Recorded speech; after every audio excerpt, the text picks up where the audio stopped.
ડીસામાં TRB જવાનોની માનવતા આંખે ઉડીને વળગી છે। ટીઆરબી જવાનોએ પોતાના પરિવારથી વિખૂટા પડેલા બાળકને તેના પરિવાર સાથે મિલન કરાવ્યું છે। જ્યારે આ બાળક તેના પરિવારને મળ્યું ત્યારે કેટલાક ભાવુક દ્રશ્યો પણ સર્જાયા હતા।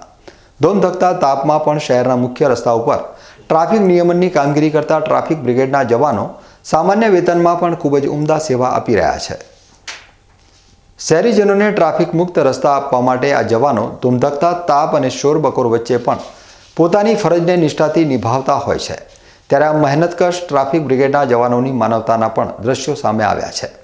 ડીસા શહેરના સાંઈબાબા સર્કલ નજીક ફરજ બજાવી રહેલા ટ્રાફિક જવાનોને સાંજના સમયે 7 વર્ષનું બાળક જલારામ મંદિર તરફથી આવતું મળી આવ્યું હતું।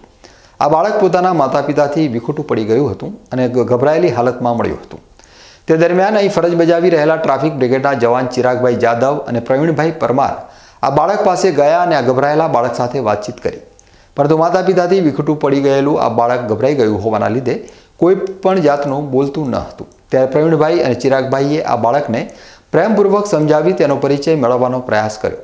ત્યારે મહા મુસીબતે આ બાળકે તેના પિતાનો નંબર જણાવ્યો હતો। ગુમ થયેલા બાળકના પિતાનો નંબર મળી જતાં ચિરાગભાઈ અને પ્રવીણભાઈએ તુરંત જ આ બાળકના પિતાને કોલ લગાવ્યો। ત્યારે બાળક ગુમ થયું હોવાના લીધે તેના માતા પિતા પણ તેની શોધખોળ કરી રહ્યા હતા અને તેમની ઉપર આ બાળક ટ્રાફિક બ્રિગેડના જવાનોને મળી આવ્યું હોવાનો ફોન આવતા બાળકના માતા પિતા પણ તાત્કાલિક ડીસાના સાંઈબાબા સર્કલ ઉપર પહોંચ્યા હતા। ટ્રાફિક બ્રિગેડના જવાનોને મળેલું આ બાળક ઉપર તેના માતા પિતાને જોઈને જ આનંદિત થયું હતું અને દોડીને તેમની પાસે જતું રહ્યું હતું। આમ ડીસા ટ્રાફિક બ્રિગેડના જવાનો દ્વારા દર્શાવવામાં આવેલી આ માનવતાના પગલે એક માસૂમ બાળક તેના માતા પિતાથી ગુમ થયા બાદ સહી સલામત પરિવાર સાથે મળી શક્યું હતું। આ બાળક રસ્તામાંથી ચિરાગને અત્યારે મળ્યું ભાઈને અને ચિરાગભાઈ સીધા મારી પાસે આવ્યા તો એની પાસેથી કોન્ટેક નંબર મેળવ્યો અને એના ફાધરને ફોન કર્યો।